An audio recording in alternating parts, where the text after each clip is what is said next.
कांग्रेस हिंसा फैलाने वालों का समर्थन कर रही है। इसी कांग्रेस की सबसे बड़ी नेता आतंकवादियों के मारे जाने पर आंसू बहाती है। कांग्रेस देश का भरोसा खो चुकी है। ये कांग्रेस का मैनिफेस्टो पर मुस्लिम लीग की छाप है। प्रधानमंत्री नरेंद्र मोदी ने 24 अप्रैल को छत्तीसगढ़ में विजय संकल्प शंखनाद महारैली को संबोधित किया। रैली के दौरान उन्होंने कांग्रेस पर आलोचना की कि पार्टी के सबसे बड़े नेता आतंकवादियों के मारे जाने पर आंसू बहाते हैं। उन्होंने कांग्रेस पर आरोप भी लगाया कि वो हिंसा फैलाने वालों का समर्थन कर रही है और उन्हें बहादुर बता रही है। उन्होंने कहा कि जब कांग्रेस का घोषणा पत्र आया था तो मैंने उसी दिन कह दिया था कि कांग्रेस के घोषणा पत्र पर मुस्लिम लीग की मोहर लगी हुई है। तो आइए सुनते हैं उन्होंने क्या कहा। जो कांग्रेस का कुशासन और लापरवाही, यही कारण है कि देश बर्बाद होता गया। आज भाजपा सरकार आतंकवाद और नक्सलवाद के विरुद्ध कड़ी कार्रवाई कर रही है, लेकिन कांग्रेस क्या कर रही है? कांग्रेस हिंसा फैलाने वालों का समर्थन कर रही है। इतना ही नहीं, जो लोग निर्दोषों को मारते हैं, लोगों का जीना हराम कर देते हैं,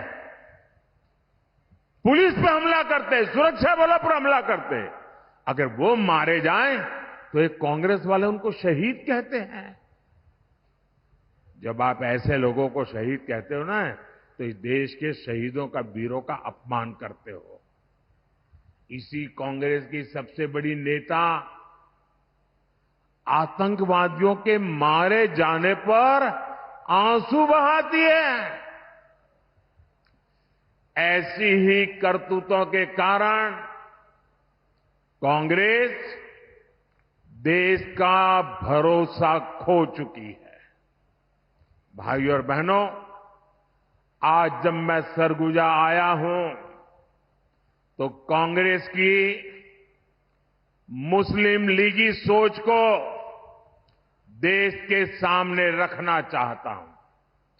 और जब उनका मैनिफेस्टो आया, उसी दिन मैंने कह दिया था, आज नहीं कह रहा हूं, उसी दिन कहा था कि कांग्रेस का मैनिफेस्टो पर मुस्लिम लीग की छाप है।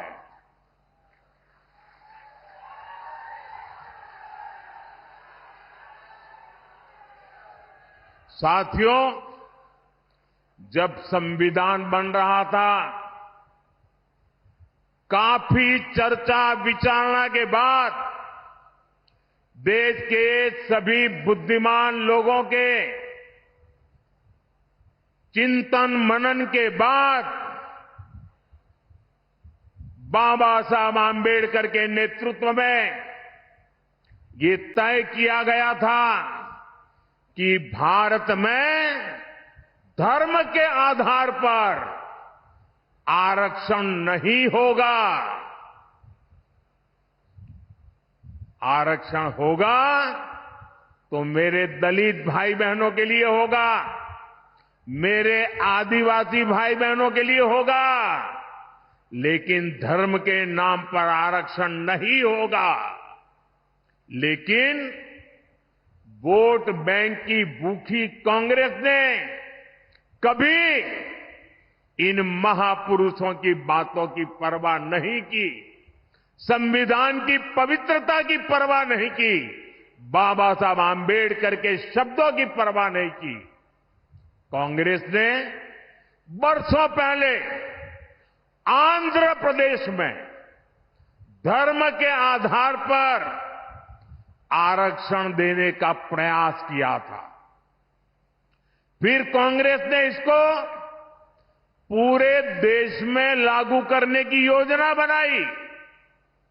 इन लोगों ने धर्म के आधार पर 15% आरक्षण की बात कही और ये भी कहा कि एससी, एसटी, ओबीसी का जो कोटा है उसी में से कम करके, उसी में से चुरा करके ये धर्म के आधार पर कुछ लोगों को आरक्षण दिया जाए।